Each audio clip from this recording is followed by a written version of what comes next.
It was Thursday, April 6, 1995, and that evening's instalment of the Footy Show promised fireworks. With the regular panel joined by Ken Arthurson and John Ribot, it was to be the first chance for the public to hear the events of the past week debated by the major players on both sides. Ribot, however, was worried, with a nagging thought that he was walking into what he later described as a snake pit. As it turned out, his fears were well founded, with a vitriolic hour of television kicking off a media war which would very quickly have the game in tatters. This is Taking the Game to China, the 14th chapter of the Rugby League Digest in-depth investigation of the Super League War.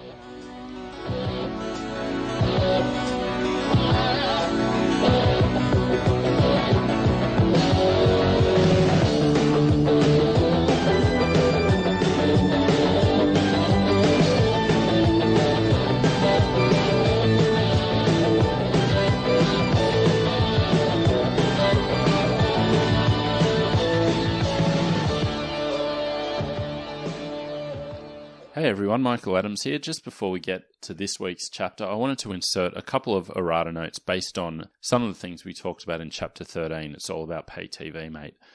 So the first one, not so much a correction as a clarification. You may recall I expressed some bemusement and was a bit puzzled as to how Telstra or Telecom, then a publicly owned company, they hadn't been privatised at that stage, bidding for a government-run auction and eventually threatening to sue the government, its own owner. Long-time listener and someone who's become kind of our legal counsel of late, which is very helpful, Kyle Katasi clarified the matter by saying that in 1993, in preparation for eventual privatisation, Telstra was corporatised. So basically the government at this point became Telecom's shareholder, and Telecom was run independently of the government. So that is how that situation could pass as it did.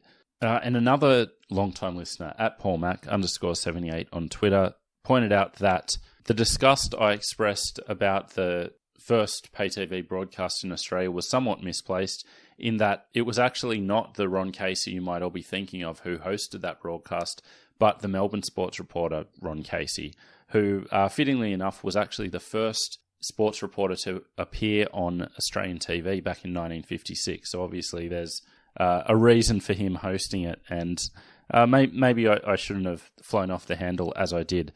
I maintain the general air of disgust about the fact that we almost lost our game over pay TV, but there we go, that deserves a clarification.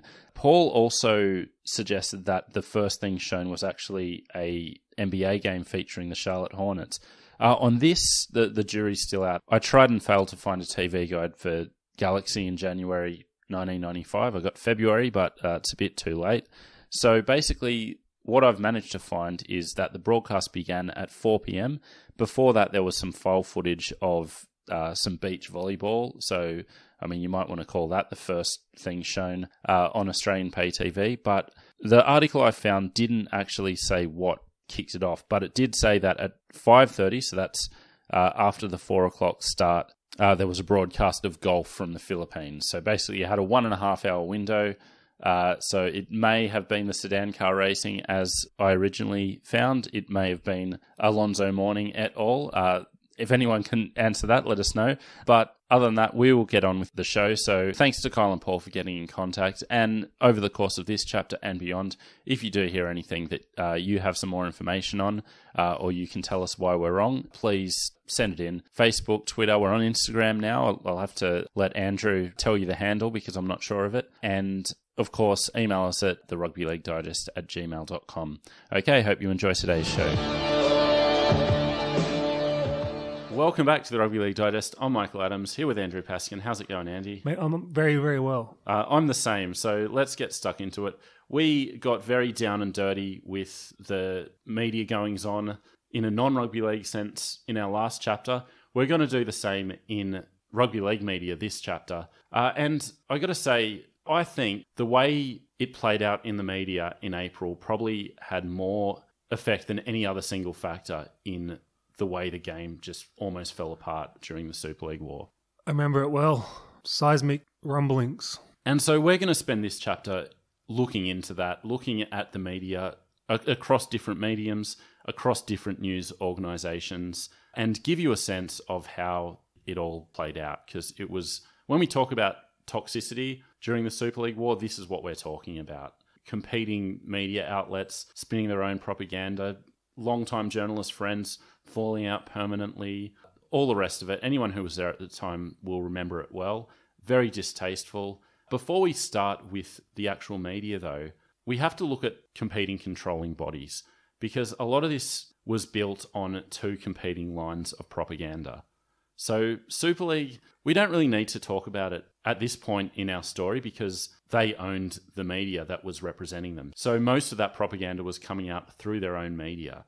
But it's funny that the one word we remember 25 years later is vision. Yep. If you ask 1,000 Rugby League fans to talk about Super League in one word, that would be the word that came out of it, unless it was greed or, but that word cloud would have vision in, 28 point bold. It's the one thing that everyone remembers from the Super League war. And it's so funny that we mentioned it in an earlier episode that a News Limited memo went round not long after the war started to get rid of the word vision. So funny when one misstep can kill the whole thing, like Hillary Clinton and deplorable. Yeah, like exactly. that type of thing. Yeah. One little misstep. Yeah, you're so right. So vision was a key part of the concept for about a month, but yet 25 years later, here we are, and it's still all we talk about. But this is the thing, man, that makes me laugh. We'll get to saying how John Ribot got a hard time and everything. He's a good operator in rugby league terms. Someone just told him, use this word vision, it'll make it sound more professional. So he's run with it. Yeah. And buried the whole thing. From the ARL side of things, it was all about the people's game. The ARL were representing the people. We were fighting to, stop these media magnates taking your game away. The people at Rothmans, the people at the Lees clubs. So this statement by Ken Arthurson in the Rugby League Week in mid-1995 illustrates well the pitch from the ARL. My only message to him is don't try to pinch our sport and get on with what he does well, and let us do what we do well. I don't mind if he negotiates for the television rights, but I'm worried about this guy trying to hijack our sport. And why wouldn't the everyday punters buck about what his organisation is trying to do to the game? This guy has millions. How much more does he want? Millions? The word pinch is hilarious too. He's trying to pitch the game.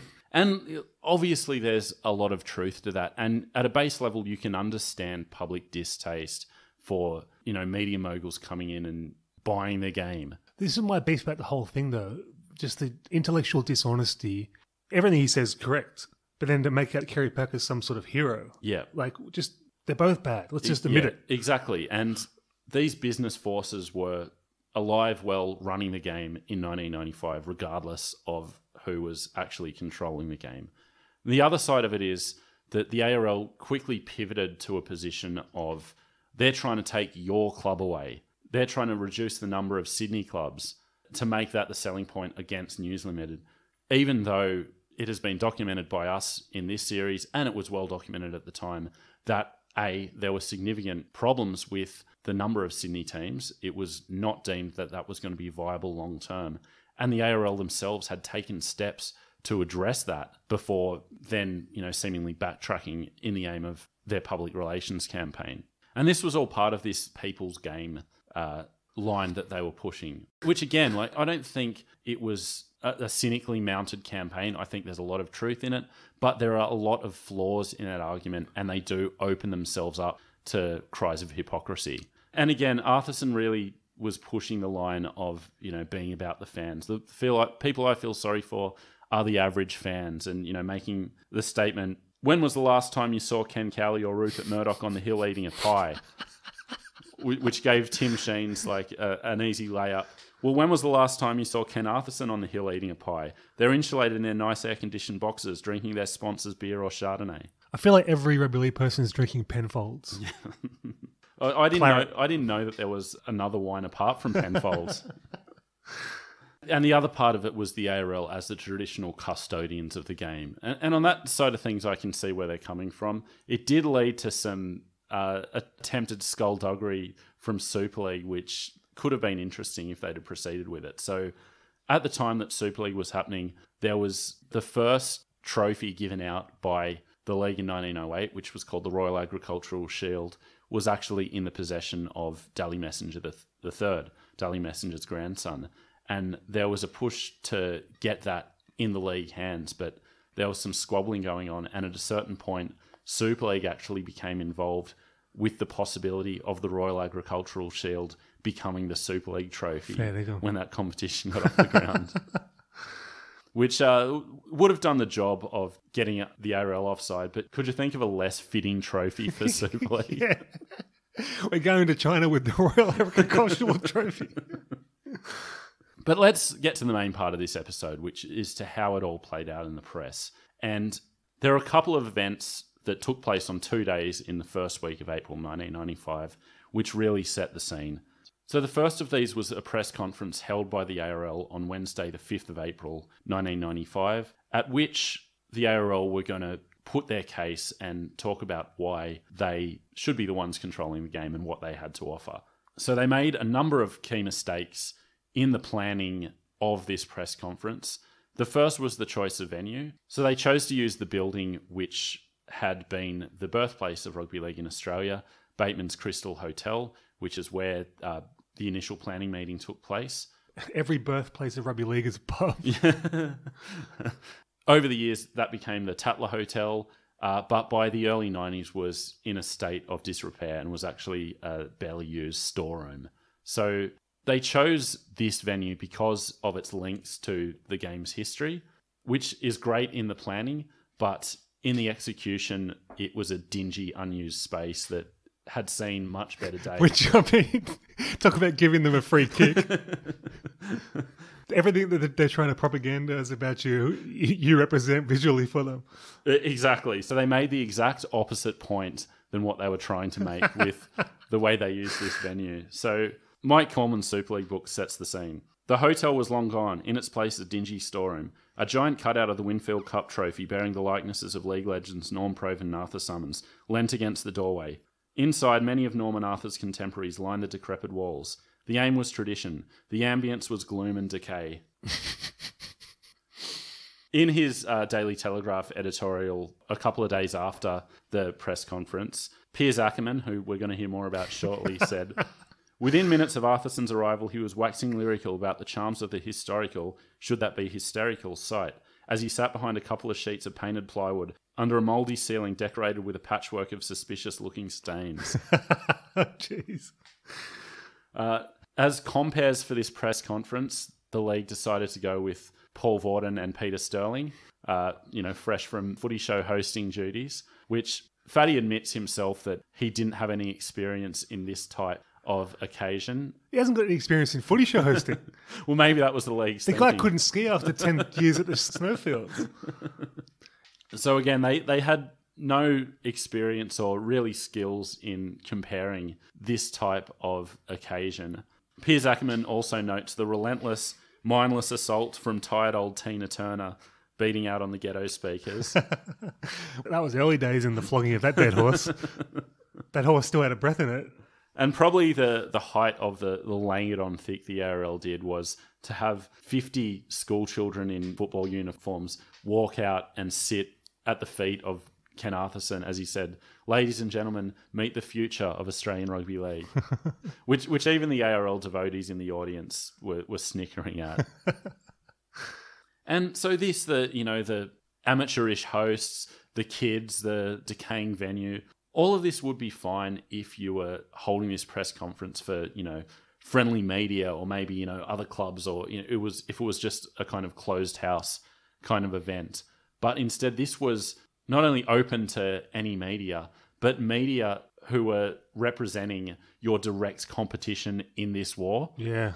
So as a result, the situation quickly got out of hand. When we talked about Adam Ritson, we talked about this press conference that he was basically shut down by Arthurson when he attempted to answer a question and the response wasn't to Arthurson's liking. It was embarrassing, wasn't it? And this led to Piers Akerman saying, "Hang on, let him answer the question." Arthurson shut it down. And that's when Paul Vaughn intervened and led to the most famous moment in this press conference. So, see, you said the vision is the word everyone thinks about. I think about this. So Paul Vaughn got on the mic and said, "Okay, that's it." And Akerman said, "Hang on." And Vaughn replied, "No, that's it. I've been told to bring it to an end." Akerman said, "By whom?" Vaughn said, "By me, okay." And then he turned away from the mic, but the mic must have been still in earshot because everyone in the room could hear him say, "fat heap of shit," about Piers Akerman. That's why I love Fatty forever and ever. Yeah, because it should be noted that Piers Akerman is one of the all-time pricks of Australian journalism. Well, just the what's editorialising, mate? But that name alone, Yeah. is there a less rugby league name? No, and there was rarely a less rugby league man, to the point that he had no knowledge or interest in rugby league and was just there as as a Daily Telegraph correspondent. Went back to the office, went to the sports editor Col Allen and said, "I've just been insulted by a man named Fatso Vaughn." That makes it even funnier. But like, that's Fatty to a T, totally authentic. That's Fatty to the T, but it's not what was required of this occasion. It's probably a bad look. Not a good look. Fatso Vaughn. Should have had Ray Martin comparing. Yeah, I mean, that would have been much better. Or a press officer, maybe. Someone that could handle such an occasion. And this was a very bad look. And it allowed Piers Akerman a full-page column to trash the ARL and their tactics. So he said, "When I made an attempt to get the question answered at this sham press conference, Mr. Arthurson wanted to know which organisation I worked for. Really, this sort of intimidatory nonsense went out with the Soviet Union years ago. But given the rest of the ARL's backward-looking strategies, it's not surprising that such bullying tactics survive at the very top of this organisation. So far, he has not provided the apology he and the foul-mouthed Vaughton undoubtedly owe. Their behaviour may be acceptable in some hick sports locker room, but it's not of the standard expected in Sydney, the Olympic city, in 1995. Again with the Olympics. I mean, that guy's not a rugby league guy. No. And as I said, this was one of two events that happened within 2 days of each other. The second inarguably did more damage and arguably was even more amateurish, and that was the notorious Footy Show panel that Thursday night that featured John Ribot, as well as a number of other panellists that Ribot described as an ambush. And it's probably the first time in rugby league history that word is actually used accurately. We've always said it was unfair on him, but I mean, it really exposed him as what he was, a football guy. Like, I mean, he should have been prepared for a tough time.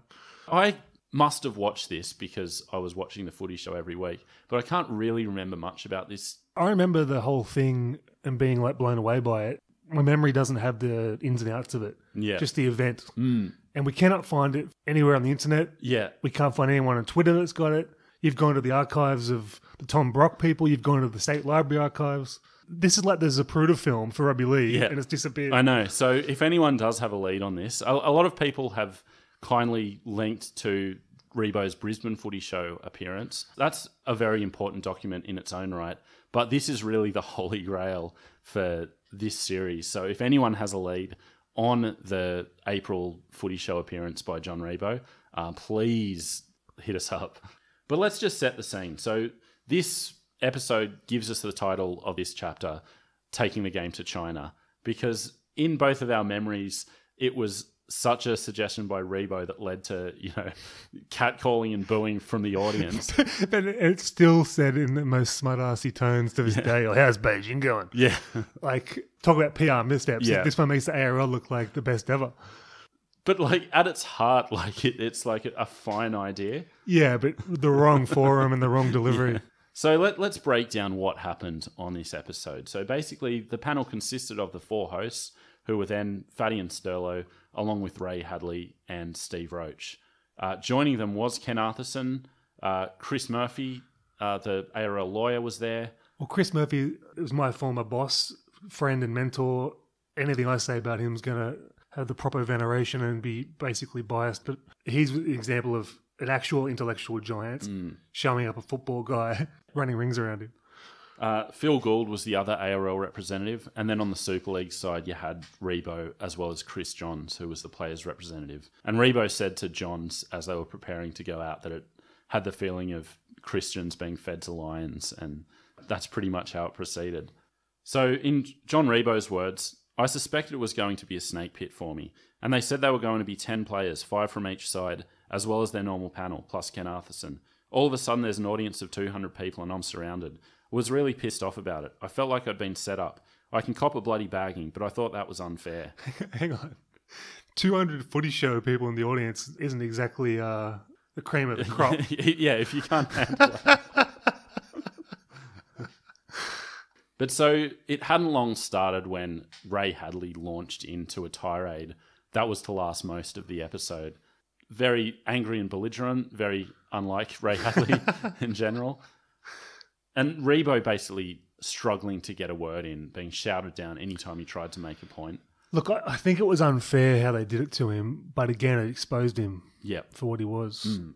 Yeah, and I think that the Brisbane Footy Show appearance, the one where you can see him going toe-to-toe with Mario Fenech, he comes across as particularly smug in that environment. And to contrast that with a National Press Club appearance he gave at the end of April, where he was measured, he made several salient points, and it was hard to come away from that with not some respect for what Super League was trying to achieve, even if you still doubted the messengers. Sydney Footy Show was the most watched show around just about, and this pretty much buried the whole concept. Yeah, and so I think that needed to be kept in mind. Knowing that it was an ambush, and again, you know, we're talking in hindsight, I don't know how I'd handle that situation when it's live and you're copying it from all sides. Look, it's easy Monday morning quarterbacking it. Hadley teed off. He was followed by Gould. Chris Murphy had a big go as well. And by the end of it, when Steve Roach asked a question, Ribot put his head in his hands out of frustration. Yeah, but that's not what a leader does. No, exactly. Like I said, easier said than done. If you're not there in front of 200 Footy Show watchers. And it also brings across that smugness and that perceived arrogance. Well, you have the quote in the research there where Chris Murphy owns him. Yeah, so basically Murphy asked a question about the legal side of things, like with the loyalty agreements and all of that. So you've got an eminent lawyer. Yeah, exactly. Murphy mentioned the concept of duress and the way those contracts were signed, to which Ribot replied, "It's silly getting a view from Chris Murphy. He is employed, he does work for you." Chris Murphy took offence to that and said, "That is incorrect. I'm owned by no one. Unlike yourself, I'm not owned by Rupert Murdoch." The audience cheered and he said, "They're not going to put gold in my pocket. I don't work for Mr. Packer either." On his worst day, he's 10 steps ahead of John Ribot. Phil Gould got a shot in, and poor old Steve Edmed, not for the last time, was the face of it. So he said, "We had one chief executive ring me today, and I don't want to embarrass the player because he's been a great player for a long time. Steve Edmed. I don't want to embarrass him, but..." He said to me that he was going to offer Steve Edmed $40,000 maybe to have one more season next year. Steve Edmed just signed an agreement with the Super League for $1 million for 3 years. I mean, I don't see where that is getting together a talented Super League competition with the concept you have. Don't want to embarrass the bloke. For those wondering, the Steve Edmed chapter is still coming. It's not too far away. But that seemed unnecessary. Well, I think it's a brilliant point to expose the ludicrousness of it. Yeah, it definitely worked. If I was Steve Edmed, I'd be like, joke all you want. Yeah. I'm still living in the 3 houses I bought. Well, it's kind of like Craig Coleman, who was the other name always mentioned for, getting a massive deal from Super League at the twilight of his career. He ended up doing some renovations in his house, which included installing a bar, which a sign said the Rupert Murdoch bar. So the show devolved from there and was punctuated by Vaughn at the end of the show doing a quick poll of the audience saying, "Does the public want a Super League?" And "No," came the mass reply with one solitary voice saying, "Yes." It's like a Simpsons episode. So shout out to Mike Coleman, who has provided the most definitive account of that Footy Show appearance in the Super League. I wish I could remember it, man. I wish I could remember it in detail. So again, if we are able to track it down, maybe we'll have to do a little mini episode recapping it, in full or something. So the aftermath is what really, I think this is what made Ribot public enemy number one more than any other single event. Definitely. They had the most eyes, the most viewers. Yeah. So it did its job in that respect of really whipping the fans up and making the media environment even uglier than it was already becoming. But from the other side of things, everyone involved at the Footy Show realised that it was a bad look for them as well. So Ray Hadley actually felt embarrassed about the way he handled it himself and, said he hasn't watched it since because of... If Ray Hadley's saying that, it must have been bad. But it did lead to a backing down from Channel 9. So Graham Richardson said, "We were out-propaganded. News was brilliant in that area. They had us in the press and we couldn't hit back on TV. We couldn't let Fatty and the boys loose on them on the Footy Show because it had become a ratings liability. Okay, they had a go once, but we saw what had happened on 2UE where Super League saturation was costing ratings." What would have happened, do you think, if he didn't appear, just refused to appear? I think it would have been to the good. Yeah, surely. As I said, that National Press Club address, which I think he gave in late April, that probably got 1/20th of the ratings of the Footy Show. I don't remember it. Yeah, so it was a daytime thing. So basically it was a weekly lunch, might still be going today, I'm not sure, held in Canberra, where a speaker will give a talk in front of a audience of journalists eating their lunch. But this is the thing. I mean, does Flo and Joe from Wall's End in Newcastle watch the National Press Club, or do they watch the anti-ads on the Footy Show? They watch the anti-ads on the Footy Show, but what they also do is buy the Telegraph and can read Ribot's measured comments laying out the case for Super League without being attacked by people who don't want to hear it. And we have to remember that the Sydney thing is only part of the story. So one of the striking things to me about that Brisbane Footy Show appearance is the reaction Ribot got when he walked out, which was wildly enthusiastic from the audience. So, there's 200 Footy Show audience members and there's 200 Footy Show audience members. But one thing that Footy Show appearance demonstrated was the fact that everyone was taking sides. So everyone had a stake one way or the other in this fight. And I guess that goes back to how little of the Australian media wasn't controlled by Murdoch or Packer. So there was almost always an interest one way or the other. Obviously, the News Limited side of things is what we remember to this day. They still own the Daily Telegraph. It's still synonymous with the Super League war, is that media bias. And we are going to look at that. But I wanted to look at the ARL side of things first. And their method of attack was through Big League, which obviously is, bringing a toothpick to a gunfight. So in between the lineups of the weekend's games. So Big League came out really strong in that first issue after Super League broke, with the famous cover of a boy in football uniform sitting in a locker room with the words, "Don't take away my footy team." It's just funny thinking that Big League's the big gun, Wait till Big League gets a hold of them. And so in that first issue, published on April 5, Ken Arthson's editorial statement said, "Remember, it's your game. The game of rugby league belongs to you, the people of Australia, and the loyal supporter of the code. It does not belong to any single media proprietor, and it never should." Going back to that line of propaganda. And throughout the rest of that issue, the various columnists really pushed the ARL's case hard. I don't remember having much of a say in our game prior to this. Yeah, exactly. And there were some particularly transparent events to drive the agenda in that issue. So in Tony McGahey's column, he wrote about the failings of Super League. "There are so many unanswered questions. Are there enough players? Are there enough teams, coaches and officials to run them? What about grounds to play on and adequate referees and medical staff? What about insurance and everything else? What happens to a player who breaks his leg and can't play again? How about player unions? All these things are absolute basics to start a professional competition," implying that Super League hadn't thought about any of these things. Yeah. When you can see it in all their planning that, one of the key reasons from a player perspective was more benefits, better stake in the game, and all these other things that they're talking about would necessarily have come into the concept. Absolutely. I mean, as McGahey says, they're basic fundamentals of running a competition. Bill Morty going as far to call Super League the Mickey Mouse competition. Implying the ARL's fair income? Yeah, exactly. Well, yeah, so from the Super League perspective, ARL was the pub comp, and from the ARL's perspective, Super League was Mickey Mouse. Well, if you can't trust a boxing promoter. And Craig Morty, who was the Big League editor at the time, and he was the editor when I was there for work experience the next year. I never knew Bill Morty, but I just know from the stories the way he's talked about.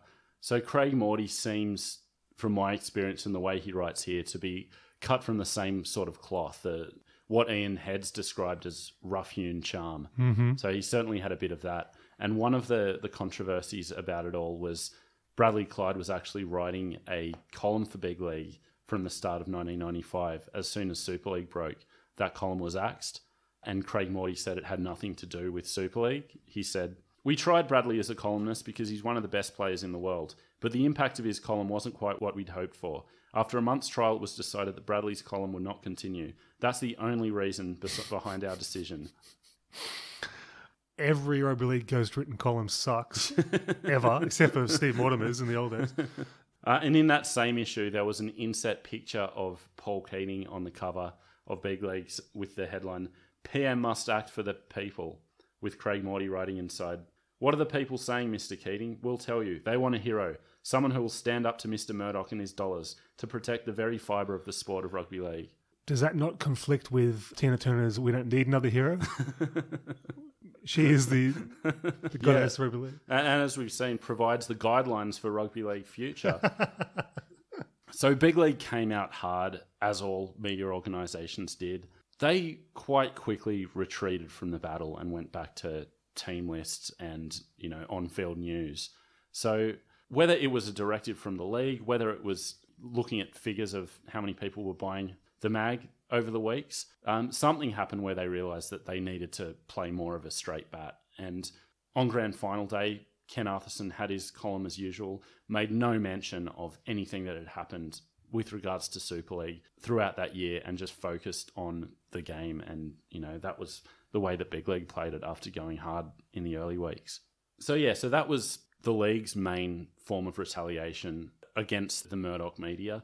But the Murdoch media was obviously a much bigger entity.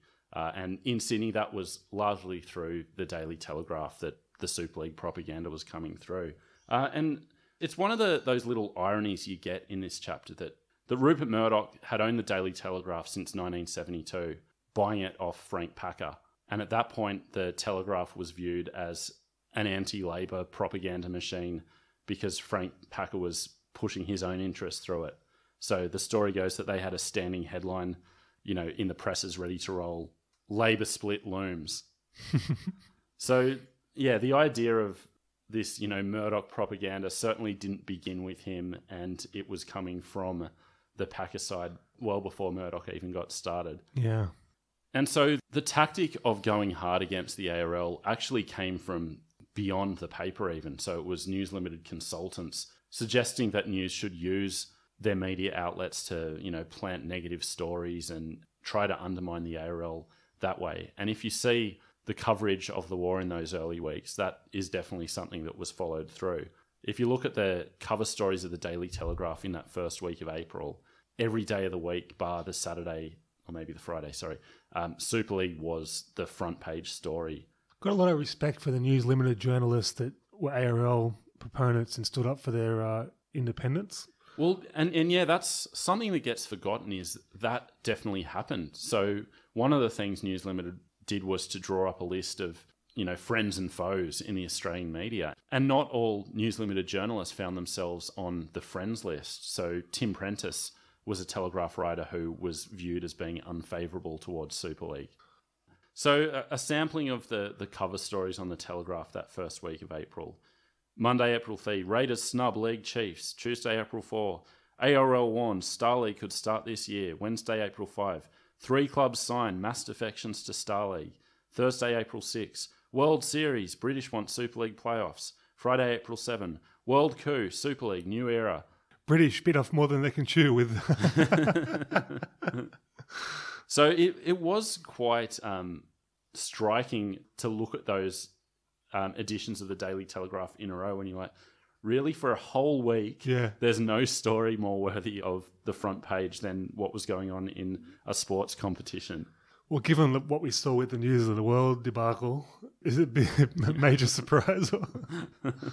The Telegraph editors actually have rejected the notion of bias, using the example of keeping Bob Fulton and Phil Gould on as columnists in the Telegraph. But in a sense, that does the job for them. It makes them be able to refute the charge of bias by giving column space to people who are clearly biased in the other direction, and then allow their own columnists to run with the news agenda. I don't think having a couple of ex-player columns matches up with 7 headlines on the front page. Cole Allen, who was the sports editor, goes as far to say, I admit in the first 2 weeks our coverage was enthusiastic, which is putting it mildly. But the funny thing was that Super League brought about almost an instant turning of the tables, where it had long been criticised as being an ARL mouthpiece in the early 90s, that, anytime there was an ARL decision or anything like that, the Telegraph accepted it, ran with it, shouted down any competing viewpoints, whereas the Sydney Morning Herald was viewed as interrogating every rugby league decision and, rummaging through the books to find scandals. Well, just as an example, how did the Telegraph get the New South Wales Blues team the day before it was released every single year? But probably the one person most emblematic of News Limited bias was Peter Frelingos, who became the face of this bias because of his seemingly overnight conversion from being an ARL cheerleader to someone vehemently supportive of Super League. Was Frelingos the chief of sport then? He was the head Rugby League writer. Senior writer or something, yeah.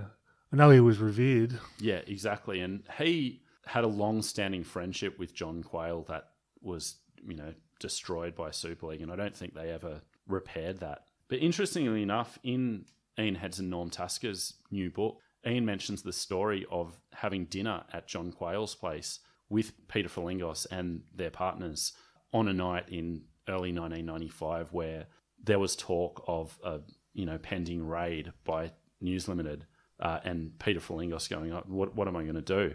At that point, he'd been left out of the loop, so he had no knowledge of what was going on behind the scenes. He was on the whiteboard, was he? Yeah. So he'd written a number of very negative articles towards Super League. The most famous of those had the headline, "Super League, it won't work." Not a believer in the vision. Yeah. And so one of his arguments was that the 20-team competition needed to be given a chance to settle in. So he rejected criticism of too many teams and said, just give it a chance.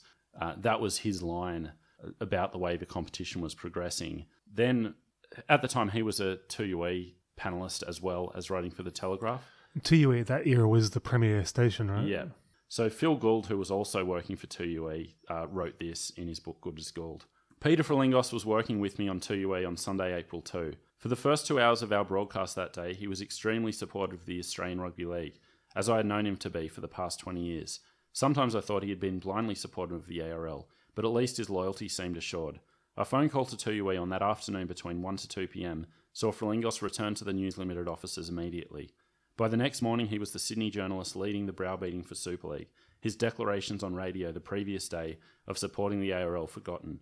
He continued in that role for the rest of the battle with Super League, as the ARL struggled to make any headway at all in its attempt to get its point of view and the truth into any News Limited newspaper. That's how quickly and how much of a media and propaganda issue it became. So we've never really got the full story about what occurred in this office. Obviously, Peter Frelingos isn't in a position to give us that story now. His explanation for it doesn't really hold water, in my view. So he said that the fact of the matter is that for reasons my employers have explained to me, News Limited's executives chose to keep me out of the loop until then. When I came back to the office that Sunday afternoon, that was the first time I had it laid out for me. It was the first time I'd been told the concept and seen a proposal. Easy to Monday morning quarterback this as well. It's like, put yourself in his position. Do you want to keep your job as this power-wielding, expense-accounted head of sport for the national paper, or be unemployed? So, I don't know. Yeah, I mean, that's fine. And you'll see Ken Arthurson coming out and saying that he didn't really hold it against Frelingos. George Higgins, of all people, saying the same thing, that he could understand what he did. So you can understand the rationale, you can understand doing it, but the explanation for it, that's what I find a bit unbelievable. I was against Super League, then they showed me the proposal. And I love the vision. And in the Telegraph that week, he talked about the way, yes, I'd been supportive of the 20-team comp. And he said, like many others, I've been of the opinion the 20-team premiership should have been given the entire season before judgments on his success or failures were made. But after only 4 weeks of the premiership, the elite players, prominent coaches, and inner-city fans have voted with their feet. And it's like all those criticisms were coming out and you were rejecting them. Then suddenly 4 weeks and you've seen enough. Yeah.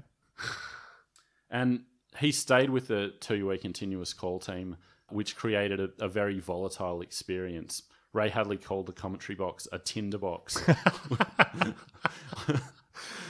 We're talking about Ron Casey being obnoxious, but compared to Ray Hadley is Shirley Temple. But interestingly enough, Frelingos actually had an offer to switch sides with Kerry Packer, who had a stake in Rugby League Week. offering him a job with Rugby League Week and, presumably some Channel 9 work as well if he switched sides and, maintained his positive view of the ARL. So it would have been fine if he spread propaganda for the other side. But spreading propaganda for this side exactly. is disgusting. That's where the hypocrisy comes into it again. Peter Furlingos, what a turncoat. And it's like, but he's got a chance to, stay on our side. But funnily enough, Rugby League Week, so part owned by Packer, definitely in the early days of the war, it was, I'd say, quite pro-ARL. So its first cover after the story broke was an image of a bombed out Dresden with the cover line, "A game in ruins." And you had various columnists, speaking out quite dismissively about Super League. It was the shock of the whole thing. Yeah. That was a natural reaction. Yeah, exactly. But once everything settled down, Rugby League Week, I think more than most, played a straight bat. They weren't afraid to criticise Super League. Super League got regular criticism, but so did the ARL. That's why I loved it so much. It was legit. Yeah. And I think, again, I could be wrong on this, but my opinion of reading all this media is Rugby League Week were probably the first to push the line that both sides were as bad as each other. Yeah. With the way they were, maybe not in concept or philosophy, but in the way their tactics were playing out during the war. So Furlingos continued to push the Super League line throughout the war, maybe not as vocally, obviously, as in those early days, but it definitely created a stain on his reputation and his integrity for quite a while. I remember at that point in the 90s, he was perceived as being, kind of, what's the word? He's in the pocket. Yeah, and that integrity being called into question. That seemingly faded away with his death. He's since been honoured with an award at the Dally M's. He was named into the Media Hall of Fame. Every journalist speaks about him with glowing recollections. Yeah, exactly. So I think that's a good thing that with the passage of time, we remember the journalist he was, and that, this is just a kind of... But, this war didn't help anybody. No, exactly. Especially journalists. But it did enhance the reputations of some journos. One of those was Phil Rothfield, who was actually prepared to quit his position at the Telegraph because he felt that he was being pushed into... spreading the party line. And he took a stance and said, I want to be able to report accurately without pressure. Always respect Buzz for that. And so, that's how that played out. So whatever you want to say about Buzz, and we've had plenty to say about Buzz, he, he stood up in this case. Didn't you try to ban me from retweeting Buzz on the Twitter? that stands. If you want to go back and find some tweets from 1995, you can spread those.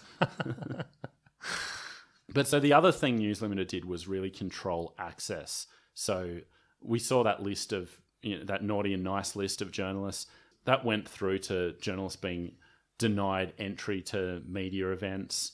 They hired Rebecca Wilson to essentially be their guard dog, to be their press officer who, provided access. And you had people like Roy Masters being blacked out of coverage from News Limited. There's an old school journo. Yeah. Still some left. And Roy Masters very much on the ARL side, but I think he was quite... But it was authentic though. Yeah, exactly. Of Rebecca Wilson, he said, Miss Wilson is strong, but she's no diplomat. At the time, I believe that if Miss Wilson was sent to the United Nations, she would ignite World War III. She was a player in the biggest boys' club there ever was, Sydney Sports Journalism. Yeah. And kicked heads. Yeah, exactly. And I don't think she gets the proper respect. Yeah, see, my personal feelings on her journalism was I don't think we should automatically give respect for being able to get as grubby as everyone else. It's like, I respect the fact that she, thrived in this boys' club and broke ground in that respect, but, wasn't the biggest fan of her journalism. And the ARL soon followed tact and hired Jeff Prenter to be their own media officer, who similarly acted as a gatekeeper. And in one quite petty juvenile display after the first court case, he, started berating News Limited journalists and telling certain ones of them that they'd need to find a new career. So moving on from print media, if you look at the radio landscape, it was definitely Ray Hadley who was the biggest cheerleader for the ARL. And TUE certainly played a part in whipping up that public frenzy to the point where not long after the war started, they had to ban call-ins about Super League. Can you imagine? Oh my God. Like, Can you imagine it? the thing about sports talk radio is the call-ins, it's 4 hours of the exact same call on a particular topic. Yeah. Like, that would have been so tiresome so quickly. But, I mean, Ray Hadley and all these shock jocks, their lifeblood is frenzy. Yeah. Whipping up morons into a frenzy. But he soon became persona non grata among Super League players and as well as News Limited officials, with it going as far as when Ricky Stewart with the other Canberra players challenged in court their right to play for Australia and was questioned on the fact that he said that he didn't mind missing out for Australia in an interview with Ray Hadley. Ricky Stewart said, "I said that because I didn't want Ray Hadley to see how upset I was. Basically, I just don't like the bloke." That's surprising. I thought him and Sticky and Hadley would get on well. Alan Jones was the other one who wrote an ad for the ARL that was broadcast on the Sunday night of the April Fool's weekend that, funnily enough, his ad pitch actually addressed the players directly and said to the players, "Don't sign until you've spoken with the ARL." Like, how many footy players in 1995 were tuning in to 2UE late on Sunday night? I guess maybe if the footy coverage is still going. But Channel 9 were equally guilty in the propaganda. And you could argue that in those early weeks, they pushed their party line just as much as the Telegraph were pushing the News Limited line. I don't look back with any disrespect on this. Like, all's fair in love and war, and this was war. It's like, it's expected to me. Both sides. It's expected, but it's not pretty. But it's not pretty, but it's. I can't think of a situation before or since when it was this blatant, when it was this in your face. But the point is, everyone involved did themselves a discredit. You had Footy Show correspondents being labelled goons because of the way they carried their argument. You had Alex Mitchell in the Sydney Morning Herald asking for an Australian Broadcasting Authority investigation into Channel 9 bias. Pre-Jeff Tuvey. Saying that a coverage of the beleaguered ARL took on Nuremberg rally proportions. And a Win Rugby League show being taken off air for a week because Sean McRae, the Canberra trainer, appeared as a panellist and criticised the ARL-only Origin teams. I think I didn't mention my call. Funnily enough, it was Peter Sterling was the exception to this. So there was a view that he hadn't declared his allegiance either way. Yeah, but I really respect Sterling's journalism. Like, he's the only ex-player that treats it like Roy Masters did, like a career, and he has respect for journalistic integrity. And I think his heart was actually what is best for the game. And it is. And it always has been. Yeah, so I think he could definitely see a need for some of the things Super League was bringing about and didn't see a sense in just trashing it, for no reason. He's always been that way.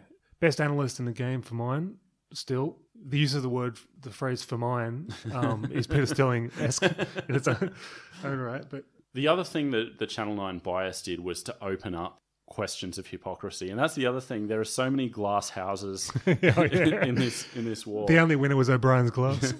So from the Channel 9 perspective, there was this talk about respecting the game and the traditions of the game when they were delivering 43 minutes of rugby league football every Sunday night. I can still remember the feeling of fury watching that.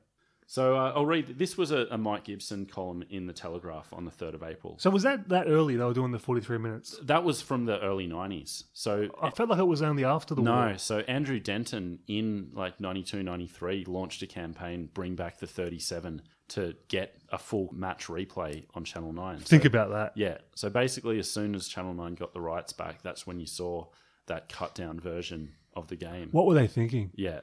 So Mike Gibson explained it this way. Because at 6 p.m, Sunday News is the top rating program of the week, because 60 Minutes has to be on at 7:30, and because the movie has to kick off at 8:30, Channel 9 gives rugby league fans the dregs.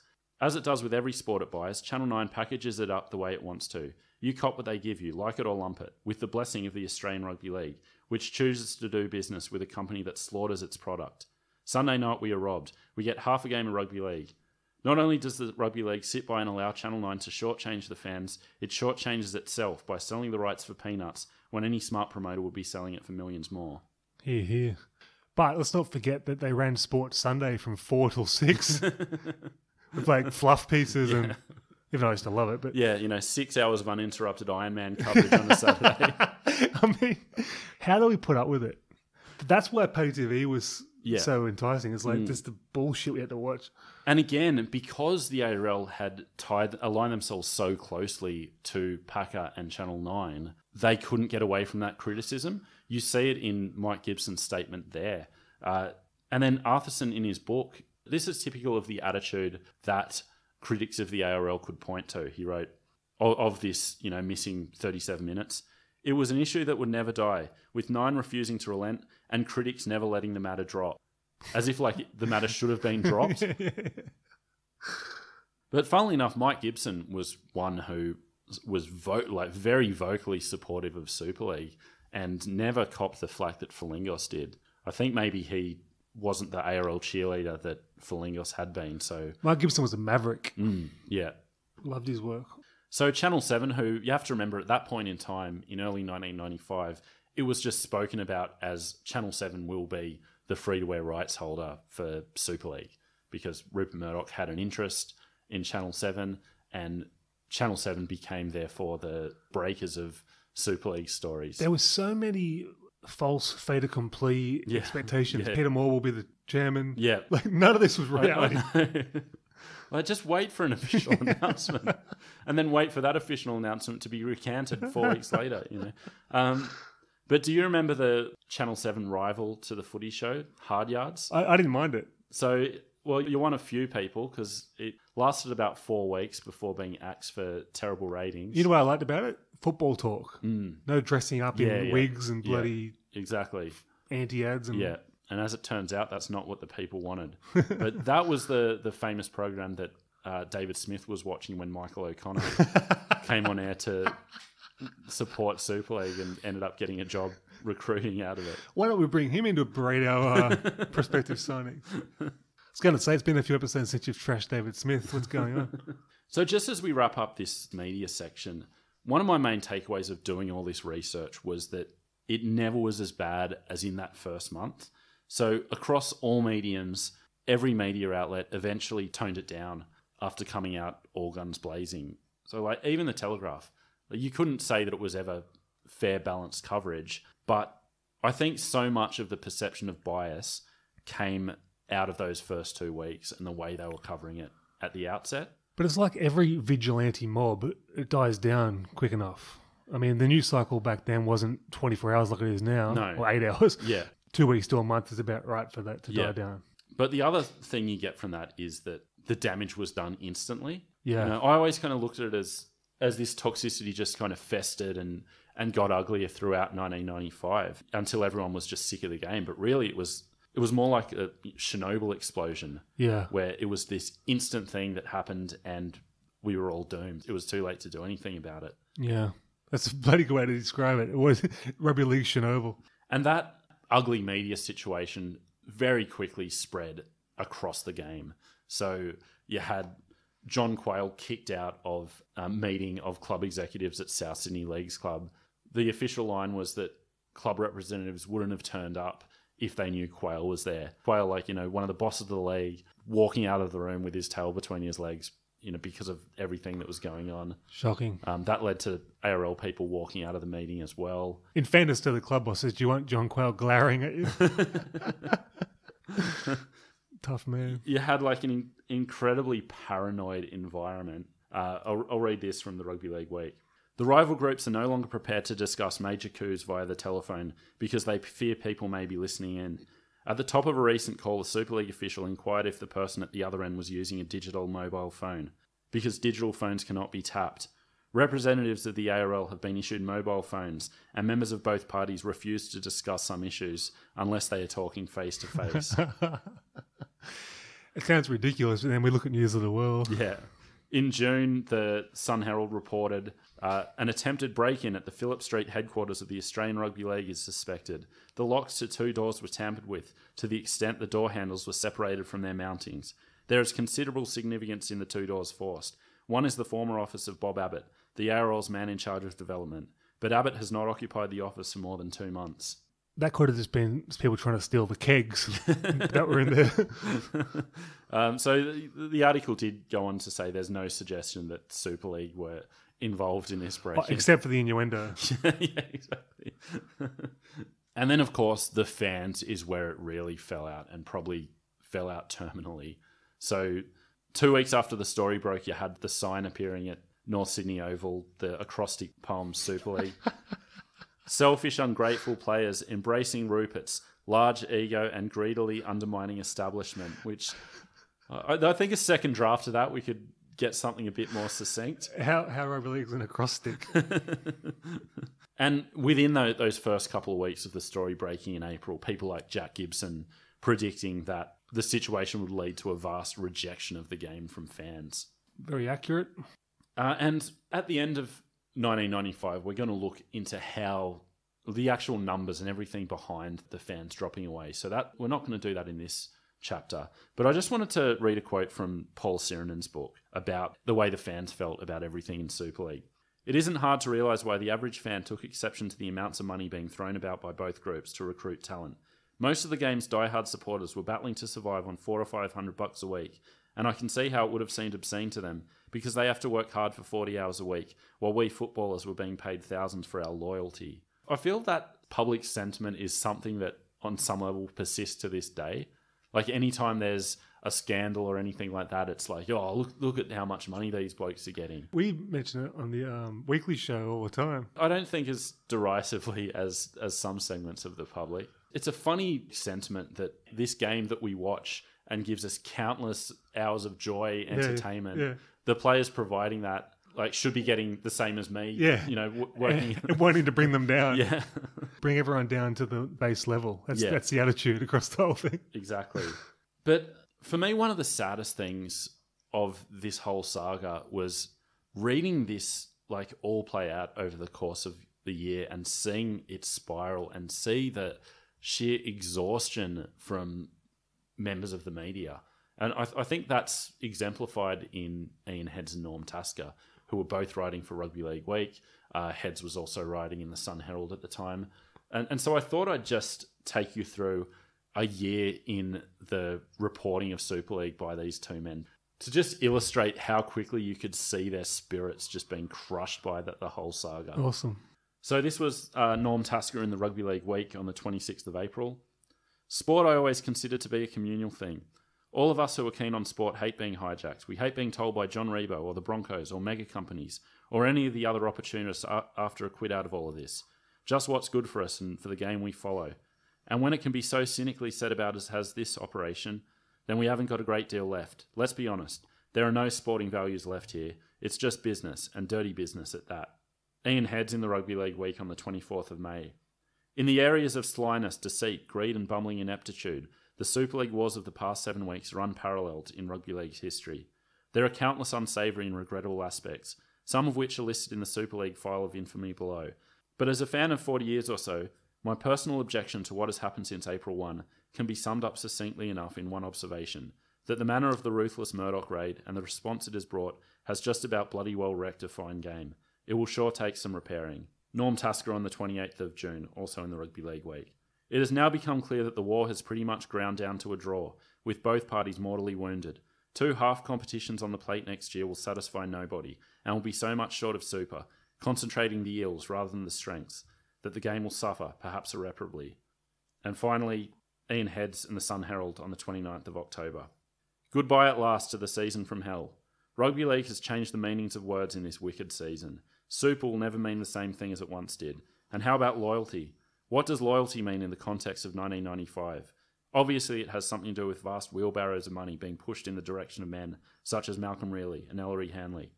It is apparently no longer anything at all about someone like Wayne Pearce giving his life to the game because he happened to love it. Broken. And that sentiment is expressed as much in their new book, Great Australian Sports Stories, which everyone should, of course, go out and grab if they don't have already. Norm Tasker saying that in 60 years of covering sport, the Super League war takes the cake as the most depressing affair with which I had to deal. Those two guys saw it all. Yeah. And God.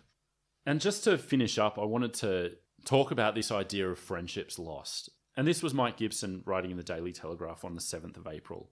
So many associations have been severed. So many friendships have been damaged. Over what? A game of football. So that was the 7th of April, 1 week after it happened, and lifelong friendships were already gone. I want to make a comment about this though. Yes, it's sad, friendships getting busted up and everything. A, how strong were the friendships to begin with? And B, it's rugby league. That was going to happen anyway, eventually.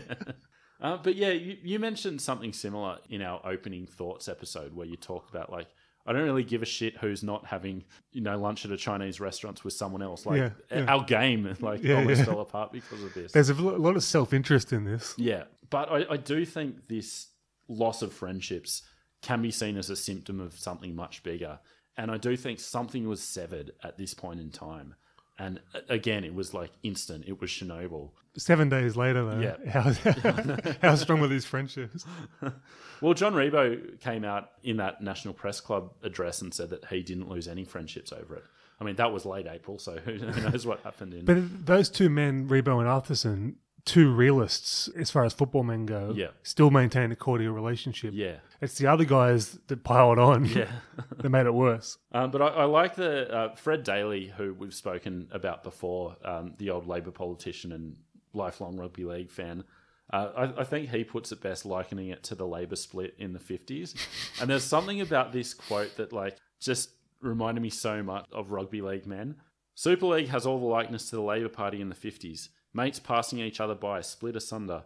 A fella I used to holiday every year with. For a time we campaigned together, same age and everything. That broke. We never spoke for 20 years. We were as close as brothers. He was for Doc Evatt and I was anti-Evatt. We were different sides of the faction, and we never got back together until we were back in government. This has all the hallmarks of that. So I mentioned being quite depressed by our last chapter, looking at the political landscape and how that all played out. I can honestly say that I was almost more depressed researching this chapter about how stupid all of this was. Yeah. It's, in the scheme of things, it doesn't matter, right? It's not life or death, but it's a big part of our lives, so it does matter. Yeah, exactly. I sort of fade in and out of who cares? Christ, how did this happen? Yeah. But so that's this week's episode. I'm sure there'll be a lot of thoughts and memories, so would love to hear them at the rugbyleaguedigest@gmail.com. As always, hit us up on Facebook and Twitter. This week, there is no book recommendation because this chapter, more than any other, was really reliant on the contemporary media of the time. So all the news outlets, the Big League, Rugby League Week, all the rest of it. Of course, for so much of this, we were still relying on Mike Coleman's Super League book. So, that goes without saying. So in lieu of a book plug, I'm going to promote an article published in the Daily Telegraph late last year by Nick Campton on the North Sydney Bears of the 1990s. I can honestly say this was the best thing I read last year. It was perfection. I hope it gets a Walkley. It was such a brilliant piece of investigative journalism filled with heart, and it was actually a really hard read knowing the way the story eventually broke. Yeah. I don't know what this word means, but there was pathos. Yeah. I think you've used it correctly. Imagine that. Full of pathos. So I don't know Nick at all, apart from the odd Twitter interaction. So it's an odd thing to say about someone, but I was so proud of him when I read this. It's an amazing piece of journalism. And the reaction from our listeners on socials was overwhelmingly ecstatic. Yeah. So anyone asking for a history corner on the 1990s Bears, go and read this piece instead, because I don't think we could add anything to this. So congratulations to Nick Campton on that. Here. Okay, so on that note, we will speak to you next week. Bye-bye.